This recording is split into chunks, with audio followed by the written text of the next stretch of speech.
Good day to everyone. This is Mike Hittner with Historic Point Basse Update. And today, special guest to my right is Tina Krummel. Welcome, Tina. Hi, thank you.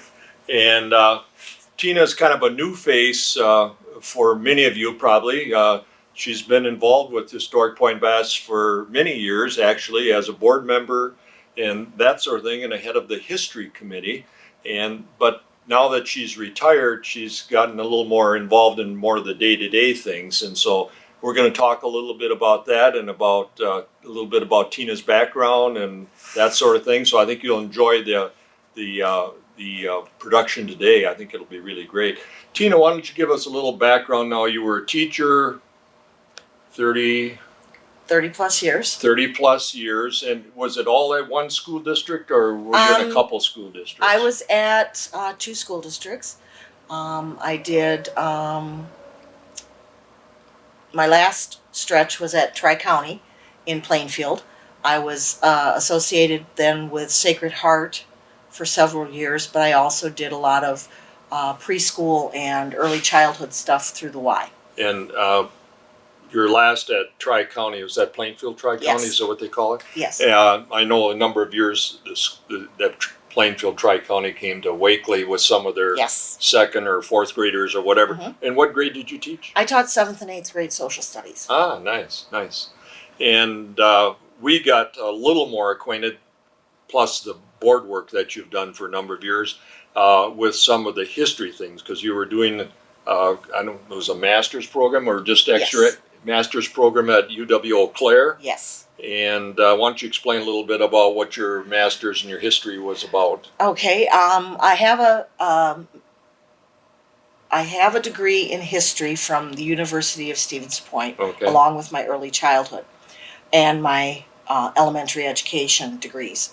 I went to Eau Claire on a program which was on immigration history, and so I have a master's degree at the University of Eau Claire in history, where I also took classes in museum cataloging and things like that. I did an internship for that particular assignment.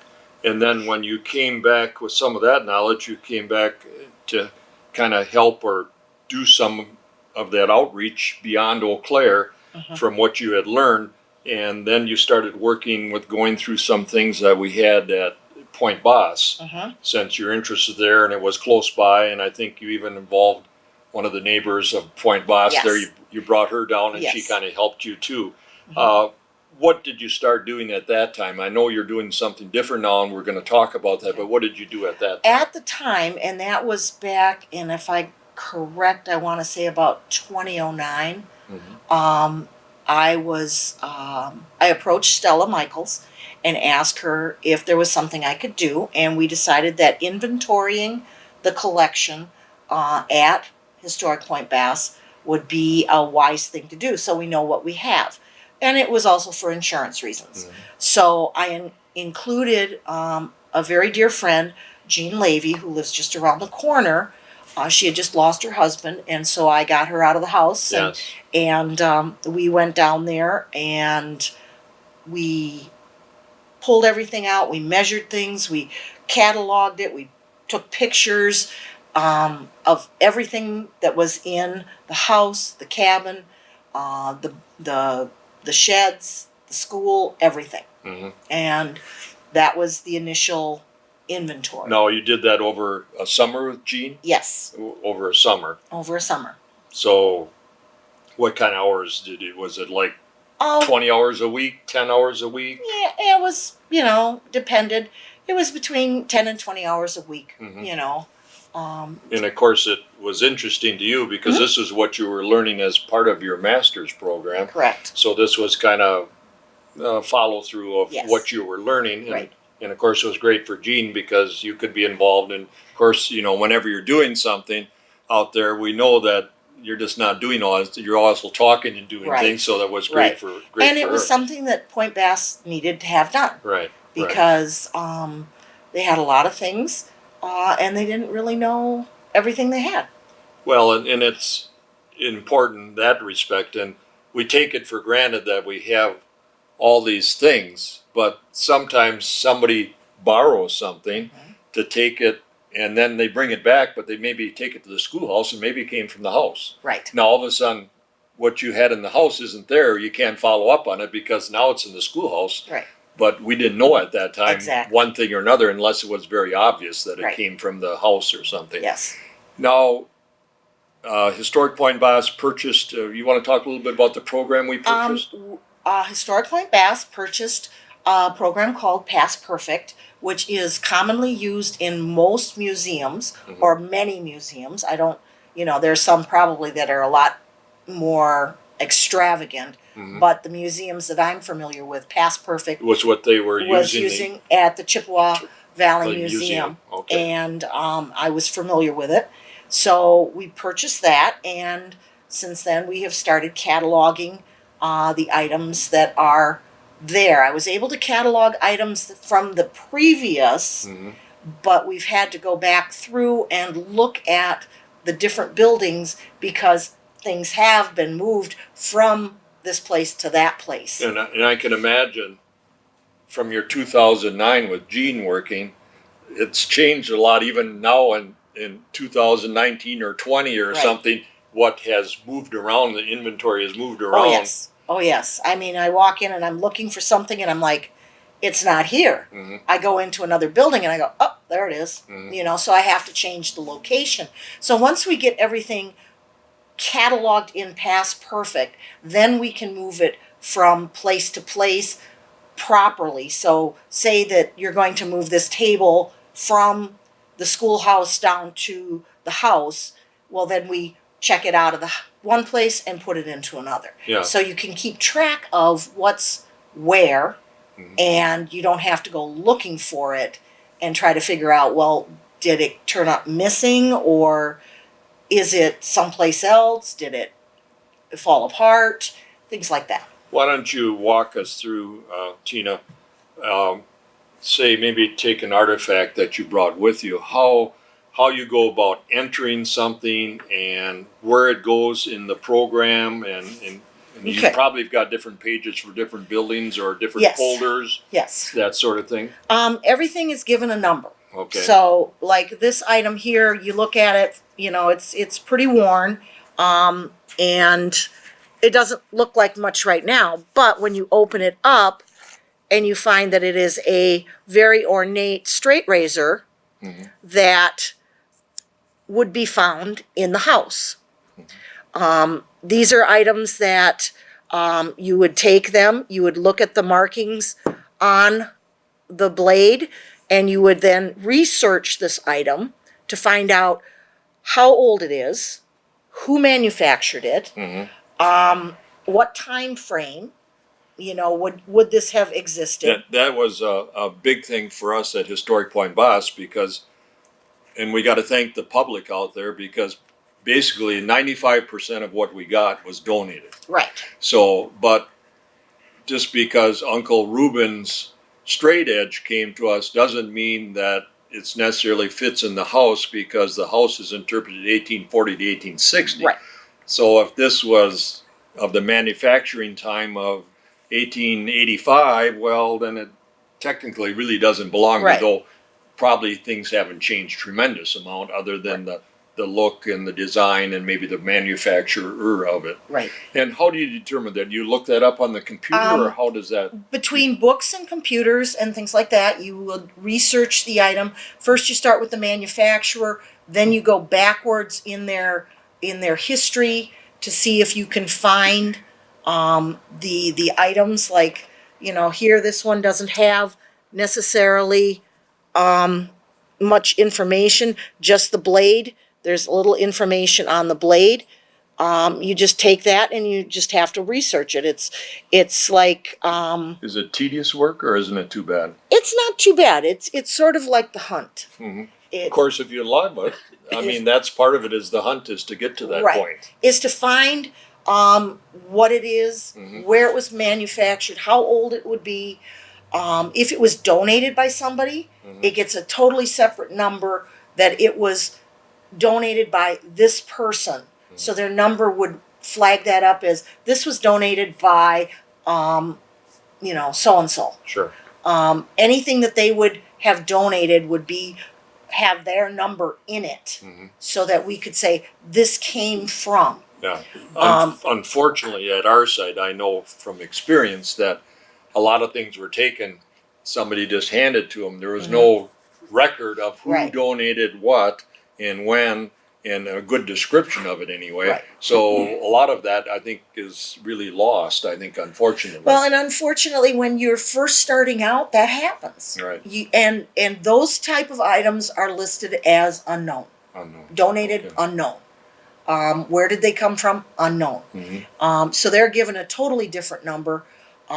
If they come in a certain, like when I started, everything was dated 2009, because that's when it was first cataloged.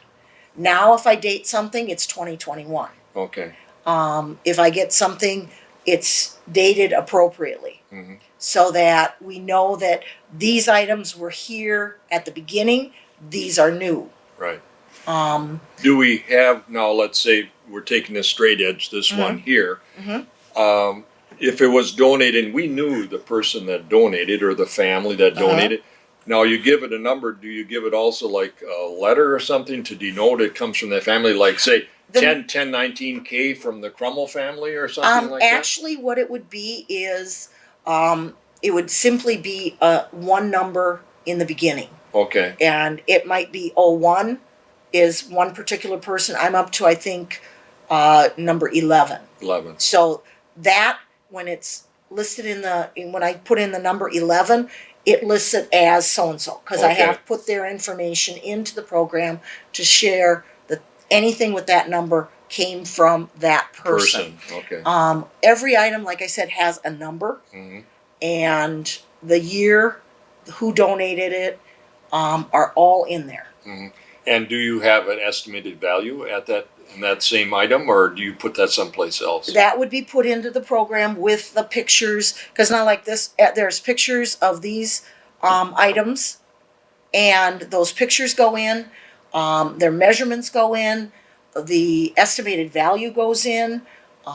If we spent money to get something, that money, that would be listed in there. All of the information that can be found on them are listed in the program. Now, in your cataloging that you've done so far, how many things, or I shouldn't say how many, what kind of percentage, if you can use a rough percentage, of things that are in certain buildings really are not appropriate for that particular building from that era? There is a fair amount that you are going to find that don't necessarily fit the time frame for some buildings. The hard part is you don't want to throw out the baby for the bathwater. You have to have items in the locations to set the stage. Right. They may be replicas, they may be a little time off, but until you get something else that is of the time frame and appropriate, you have to use what you have. We've talked at some of the citizens meetings, which at that time were acting as partly history meetings too, historic committee meetings, about, we do a lot of interpretation with students, of course, with school groups. And say we got in the barn, we got a corn sheller. Now, I'm thinking it isn't probably 1840, 1860, it's probably 1880 or 1890, I don't know, but we still have to have an interpretive program until you get something appropriate, Right. either donated or you can afford to buy it, Exactly. that you keep using what you got. And we've had that discussion amongst ourselves, and sometimes a little heated discussion, because some of our people, and there's no right or wrong with this, some people are really purists and some people are not quite as purist. And I guess what we're trying to do for Historic Point Basse is, at least in my point of view, is somewhere in the middle there, at least trying to take in both sides of it, because they're right on both sides. Right. And the nice part is as things go on, say these don't fit the time frame, but they may fit the time frame of another museum or something where we could trade them for something else, then we can take this acquisition and we can trade with another for something else, and then we would check it out of our our archives into theirs. Now, is there a sort of thing, a clearinghouse for museums where museums do trade goods, back and forth, or is I that kind of haven't- informal, or? I haven't explored that yet.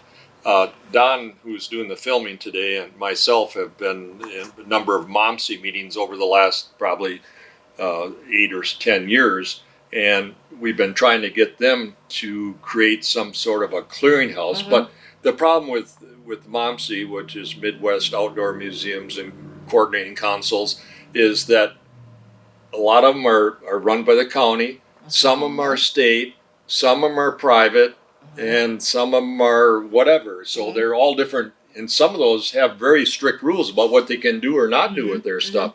If they're not going to use it at a site, I'm sure most of these state ones anyway are archived, and then it goes back probably to the state where they've got a warehouse that holds that stuff. Right. The state like Wisconsin, State Historical probably holds it in Madison someplace or whatever at a warehouse, and then it goes out to Old World, Wisconsin, or the one up by Heritage Hill. Heritage Hill. It Yep. goes to someplace, and I'm sure that they're probably not willing to say, oh, we're going to trade this to Historic Point Basse because they need something, because they've got it probably donated, and maybe it even says in the donation it has to stay within the collection or something. Exactly. Yeah. I'd just like to share that at the spring virtual conference of MOPSI, they are trying real hard to revitalize that program that they started a couple years ago, and they started doing that, and it kind of fell by the wayside, and I think there's a bigger push now, and it may just actually happen that we get a good clearinghouse. It would be benefit everybody, because the state historical, I mean, if we got 2 or 3 or 6 straight edge razors, how many do you need at a site if it's period appropriate, and if you're not actually using it, that maybe if you had 1 or 2 it'd be plenty. Right. And so in the state historical, I could imagine they could have 200 of those things, because they got maybe a dozen at each site, and now and they've got 100 in the storage someplace and cataloged in storage. So it'd be kind of nice to kind of what I would call share the wealth a little bit. Right. And by right now we are re-inventorying Historic Point Basse so that we know what we have, because there's been things added, there's been things taken out. We are getting different buildings cataloged, and then once we have them all cataloged, then we can start figuring out where to put things and what things need to be maybe swapped out. I think one of the largest productions or jobs was probably the schoolhouse, because we got probably 100, 150 books, and you got to catalog those and by date and title and probably that sort of thing. So I'm thinking that, can you say probably how much some of the buildings are done, or the school probably? School is, of all of them, probably the most complete. Yes. The house is being worked on as we speak, as well as the 3-bay shed.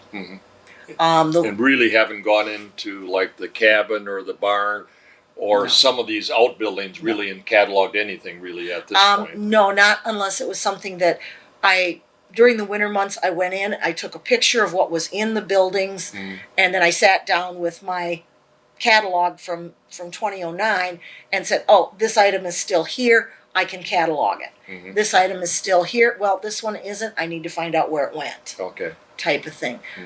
So we're able to do that. So there's, and then with last year being so crazy, I do want to sit down with people that work in each individual building and have them help me catalog items. I think we have talked in the past at meetings where you'd like 1 or 2 individuals from each of those buildings where they spend most of their time to kind of sit down with you and go thing that I brought this in to show what it's like, but this is my own personal thing, and I use, so that you have to know that, whether, because you don't want to catalog it for Historic Point Basse if it's a personal item. Exactly. And there are in a number of buildings a lot they of do that, personal items. Yes, they do that. Yes. And it also helps when you have somebody that works with these items that can say, oh, this is a molding plane, or this is a finishing something. Plane, yeah. Yeah. And, or this is a particular type of knife. Because I don't know what they do, but they do because they work with it. Right. So that's important, and that's the reason why we have people from each of the buildings sit down. And also they'd have a greater knowledge of what's in the building, what was in the building, and what they don't see right at this time. So I'm thinking that when this is all done, which will be great for insurance purposes, for our own knowledge to know what we have, what we don't have, and maybe when somebody remembers something and then find out where is it now, because maybe it, we've got some other storage sites and where we put things, so it's important to kind of find that out. But I think it's a great work, Tina, and I commend you. I know it's maybe a love that you like, for maybe some other people they see doing this and entering in computers and putting numbers down. Maybe they say, well, that sounds like busy work, but for you, maybe it isn't. It's maybe something that you really enjoy, and so it's an extension of what you've learned. Right, and it's something I can do for Historic Point Basse. I'm not going to dress up. I don't do that kind of stuff, but this kind of stuff I do. I'm a genealogist. I'm a historian. I enjoy knowing where this came from, how old it is. Could it be something that, was used at the time? Sure. Things like that. Yeah. I would just like to add something for for anyone that is thinking about donating things to Historic Point Basse, Basse. Basse meaning low point of the river, so it's not Basse, it's Basse. It's a French word for low. If you are considering donating to Point Basse, we started about 3, maybe 4 years ago, requiring any donations to be recorded and signed out with a history, and so if you do donate now, don't worry that your donation is going to get lost in history. We're documenting things. That's part of what Tina had started, and we're working very, we started a historical committee, which Tina is the chairman of, and we're trying to organize things and record things and compile our history. Also, too, if you have any history that you might want to give us in the form of letters or pictures, even copies of it, because we're looking for the information, and we just started this committee not too long, maybe about a year before COVID, and that got interrupted, and we're trying to get it going again. But my main point is just don't feel that your donation will get lost. So if you donate something, maybe if you want to come a few years later, and we might have researched where this item came from, and you can ask us about, remember that thing I donated? Did you find out maybe some more history about it? So we are doing that too. So and one thing you have to take in consideration when you donate to Historic Point Basse is that we're a living history site. So you're not going to see Uncle Earl's straight razor up on the wall with a name from the family that donated. We just don't do that because we're trying to portray, like Tom Bramer says is the best of all. He says, we want it like the Wakeleys just left and closed the door and you came in afterwards, and now you're into this 1840, 1860 residence. So we're not going to put up signs and things like that for that donation, but we certainly appreciate donations, and basically we lived on donations because that's all we've gotten. From the family, we've gotten a half a dozen items. We've got a prayer book, we got a couple pictures. We're working with one of the relatives to get some letters from a daughter. Copies of them. Copies of the daughter's letters between her and her father and stuff like that. We're getting some of that, but it wasn't like the Wakeleys left Point Basse and they left furniture and everything else behind. No, there was hardly anything left behind. And most things we've gained from the family, but it's just piecemeal, a few things here and there. You know, you go to these great museums, and you've seen a lot of those, Tina, where the family left everything they had in the house. Well, and it's probably 150 years old, furniture and drapes and everything. This isn't the way for us here at Point Basse. And it's not that way for a lot of places. If you go up to like Heritage Hill and things like that, they have been able to recreate from pictures and whatnot, but a lot of the items, not so much. You know, they've had to find items that were similar or recreate them, type of thing. So it's not uncommon to have recreations. Right, and that's okay too. And in a certain respect, if you want, say, when the students come there, if you encourage them to sit on the chairs in the dining room, you probably have to have you know, reproductions, because if it was a 150-year-old chair, you probably wouldn't want anybody sitting on it, just for the sake of how, I don't know how the dowels, the joints are, or anything like this. And so that works out good too, because you want to have things that people can sit on and touch and feel and that sort of thing, because that's all about what living history is. So I think, Tina, we learned a lot today, and I learned a lot, and what's important. And I think this is an ongoing effort that probably another year to finish it, probably from. It's a job that will never end.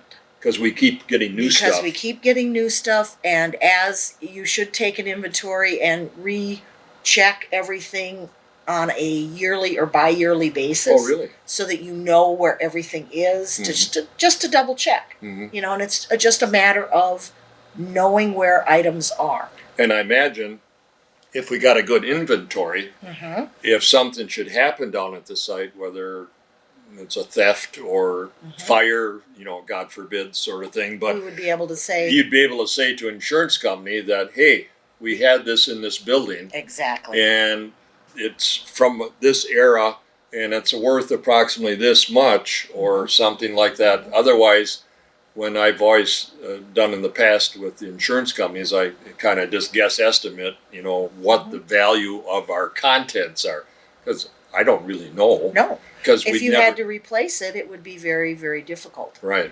Because if you don't know the value, you can't figure out. Yeah.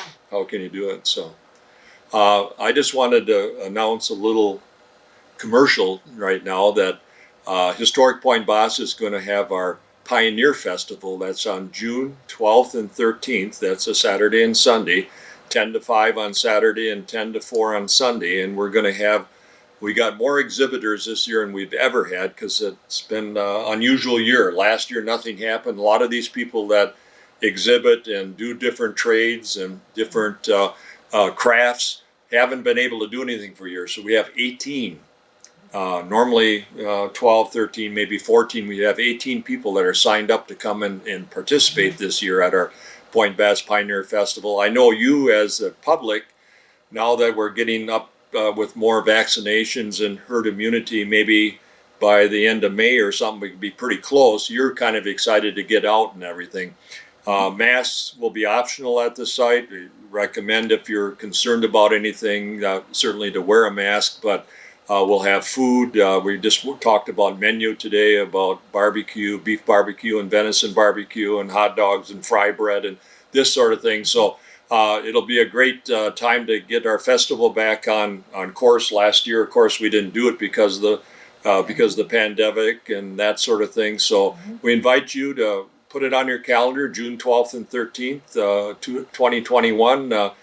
Point Basse Pioneer Festival is going to take place. So I hope to see you all there. We'll have a little more news on some of the other events and people that will be participating as we go on. But I want to thank Tina for coming on today, and we'll talk again. Oh, I'm sure. Yes, thanks, Tina. Thanks, everybody, for listening.